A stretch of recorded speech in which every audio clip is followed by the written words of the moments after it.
Good morning, dear children.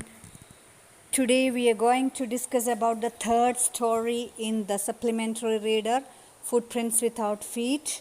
And hope you remember the other two stories. The first one was The Memories of a Veterinary Surgeon. The story was named as A Triumph of Surgery.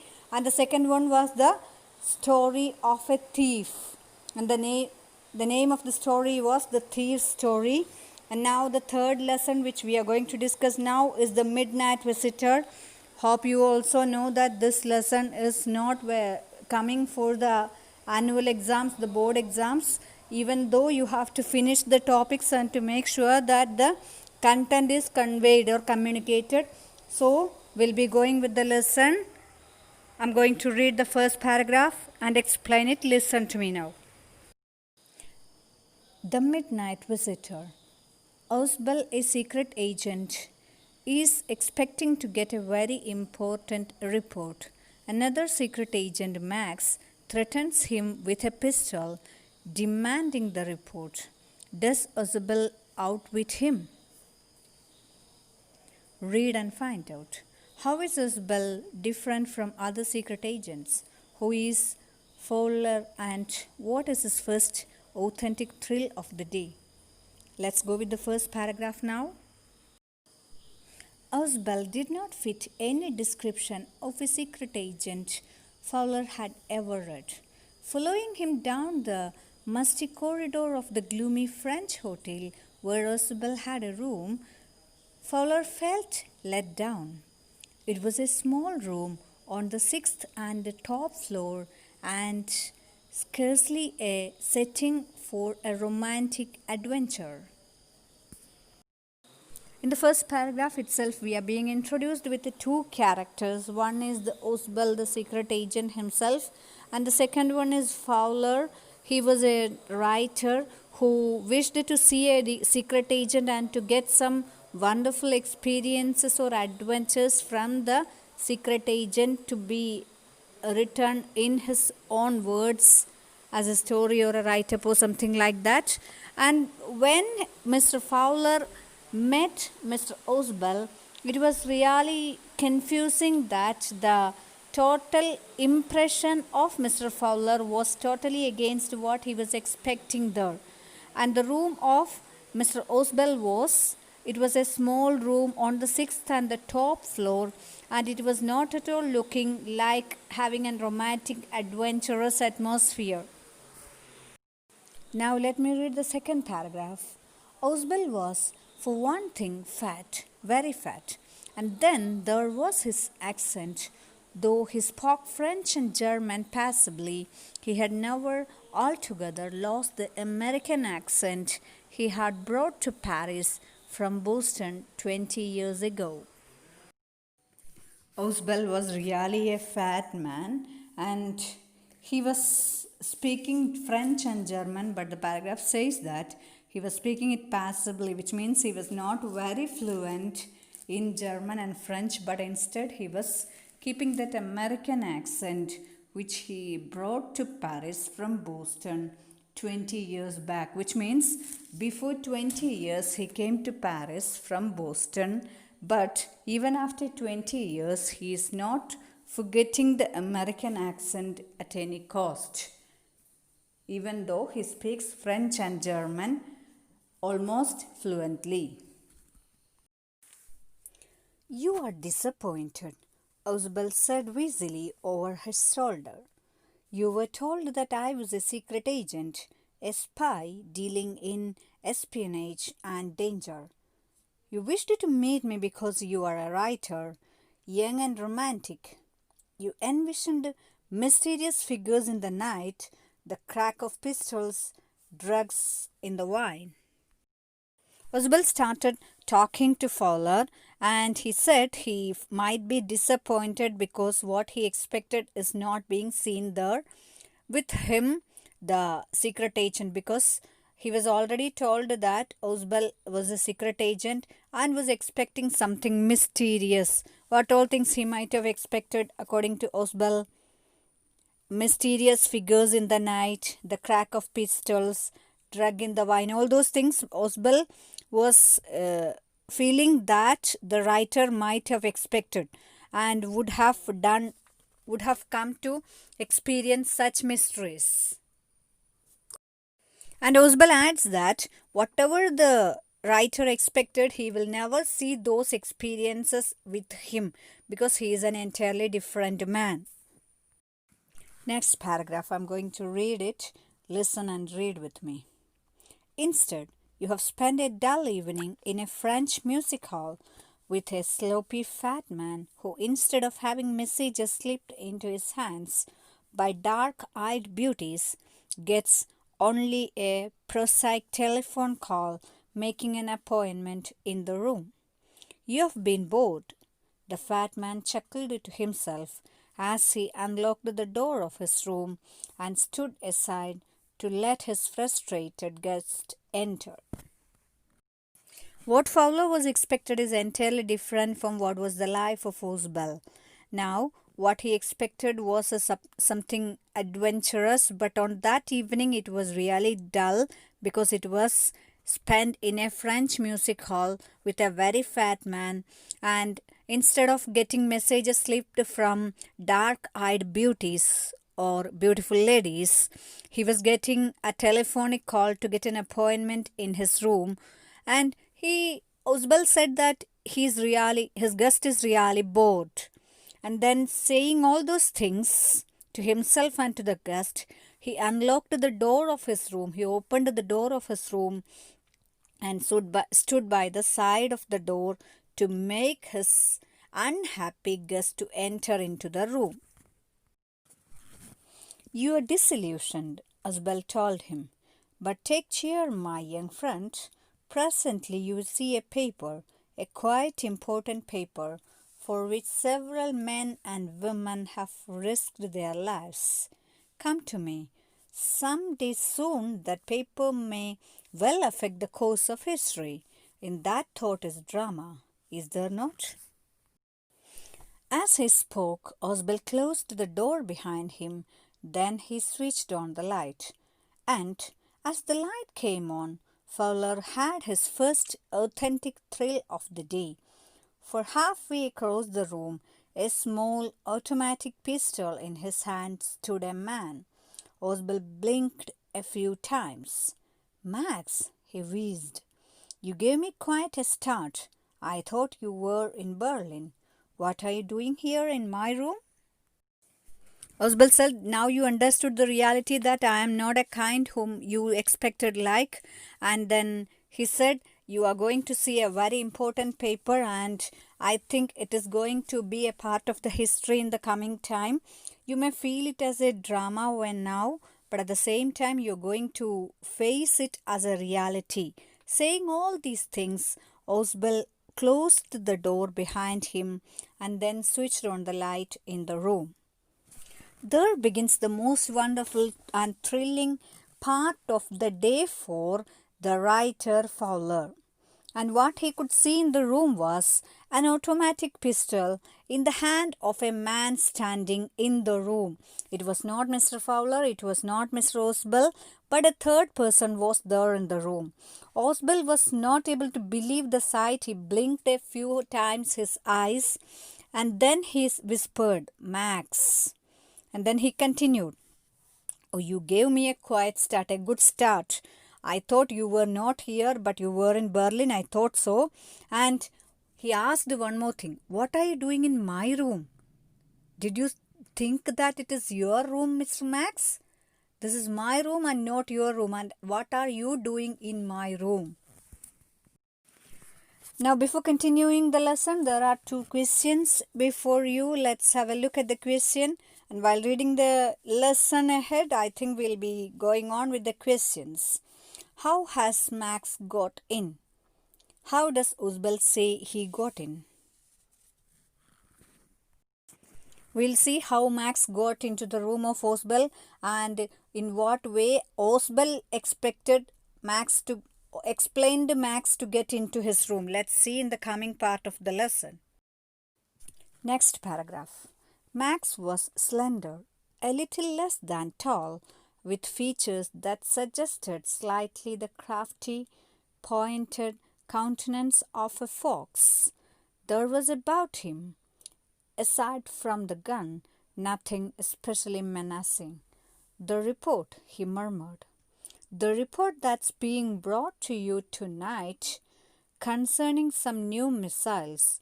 I thought I would take it from you.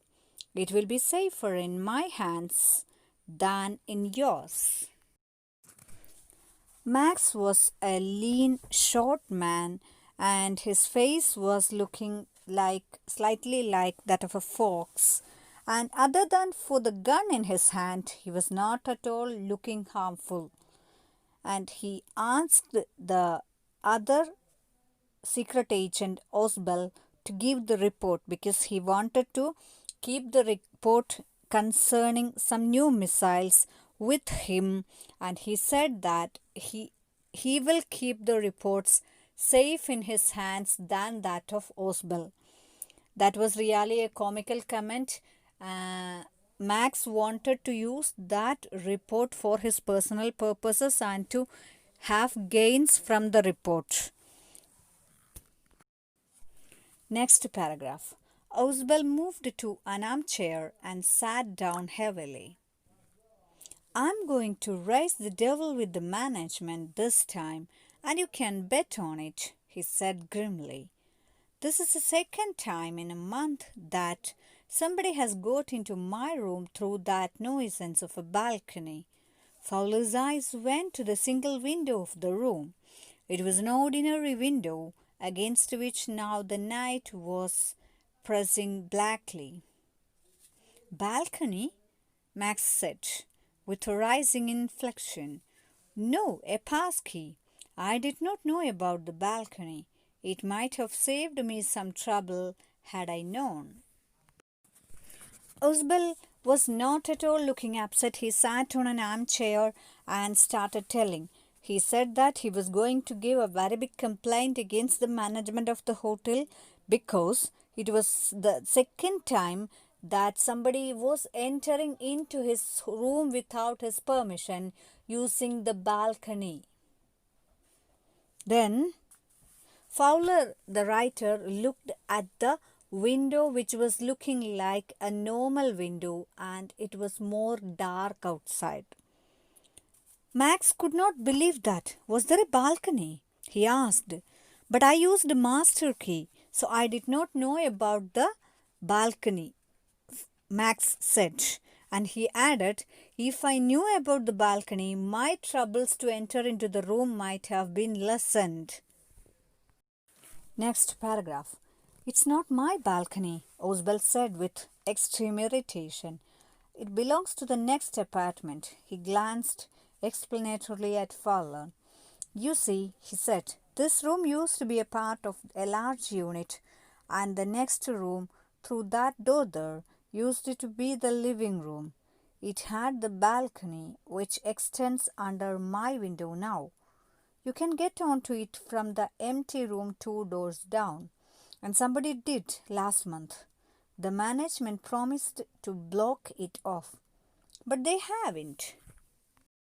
Osbel continued saying that that was not his balcony, and when he was saying that, his face was full of irritation and his sound also was full of irritation. He continued saying that the balcony belongs to the next apartment. Previously, this room also was a part of a long area, and the room next to this room was used as a living room, and the balcony also belongs to that room, and that extends to the single window of Osbel's room. And to reach into his room, people can try using the empty room 2 doors down. And he added that last month also, like some other people entered into his room and he gave a complaint to the management. The management has promised to block it off, but he was really angry that the management has not done that till now. Next paragraph. Max glanced at Fowler, who was standing stiffly not far from Osbel, and waved the gun with a commanding gesture. Please sit down, he said. We have a wait of half an hour, I think. 31 minutes, Ausbel said moodily. The appointment was for 12:30. I wish I knew how you learned about the report, Max. The little spy smiled evilly. And we wish we knew how your people got the report. But no harm has been done. I'll get it back tonight. What's that? Who is at the door? Max asked Fowler also to take a seat and then started continuing. He was expected to get the report in a 30 minutes wait, and then Ausbel added that it will be 31 minutes and said the appointment was for 12:30. And then Max said, I knew how you learn about the report. And then Max also said, and how you got the report I know very well, but I am not going to do any harm. I will get it back this night itself. In a sudden he said, what is that? Who is at the door? Something is happening there at the door. Let's see what is happening. I'm going to read the next paragraph. Fowler jumped at the sudden knocking at the door. Ausbel just smiled. That will be the police, he said. I thought that such an important paper as the one we are waiting for should have a little extra protection. I told them to check on me to make sure everything was all right. In a sudden, when somebody knocked at the door, Mr. Fowler got really shocked and jumped from his seat. But Ausbel was not at all having any problem. He said, that would be the police.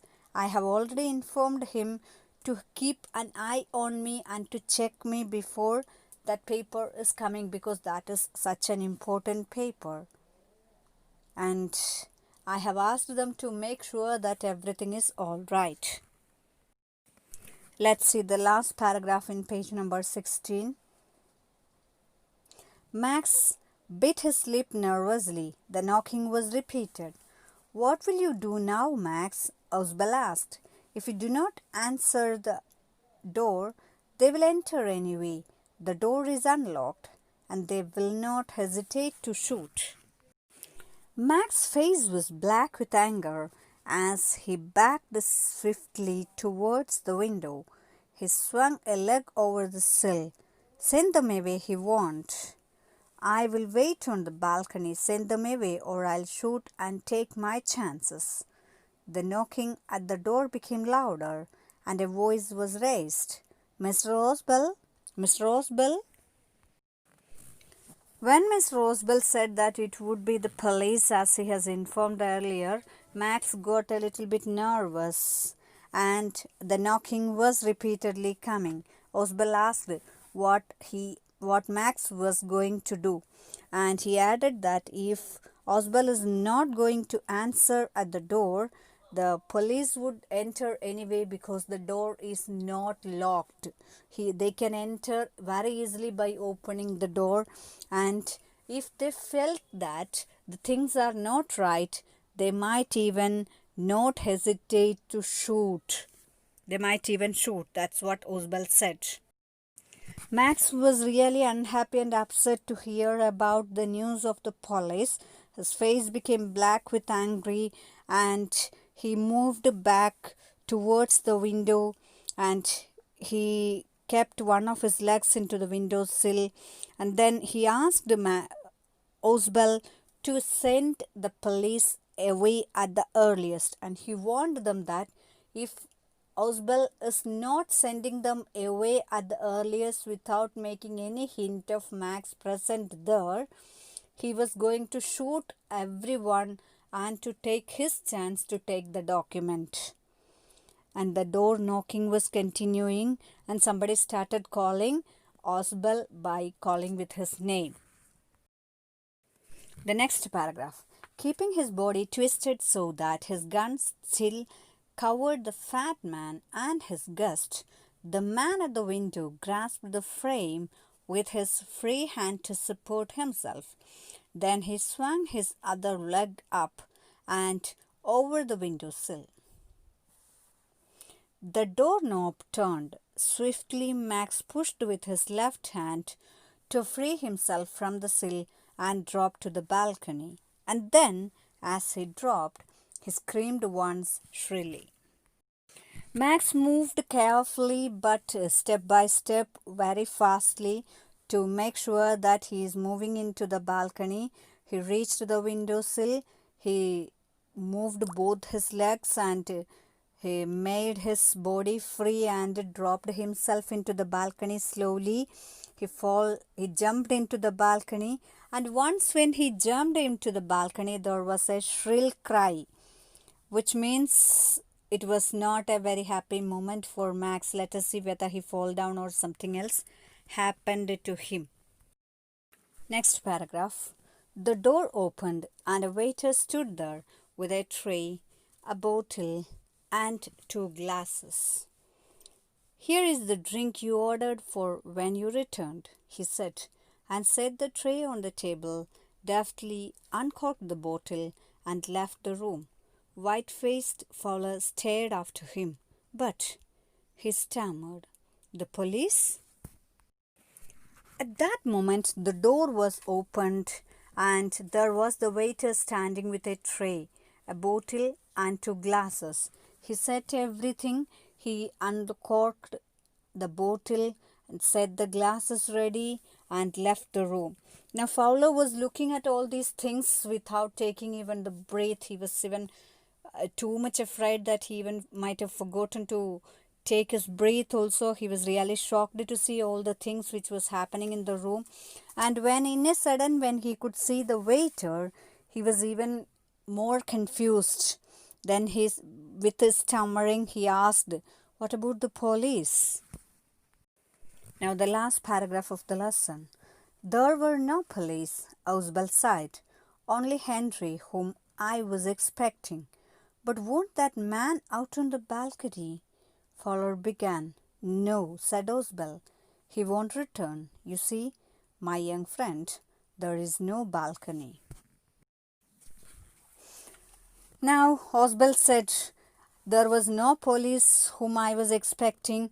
I was expecting only this waiter, Mr. Henry, whom I have already ordered a drink to him."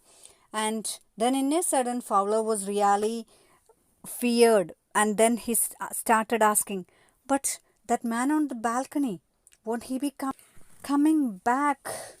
He will be threatening us and will take the document." Fowler started to talk about all these things, but in between Mr. Ausbel stopped him. "No, the man who went to the balcony will not return," Ausbel said. "Because, you see, my young friend," he continued, "I have no balcony for my room." Now you can guess what happened to Max when he entered into the balcony. When he dropped himself down to the balcony, what might have happened? He had fallen down to the ground floor from the 6th floor, because in the beginning I have already said that his room is in the 6th and the top floor.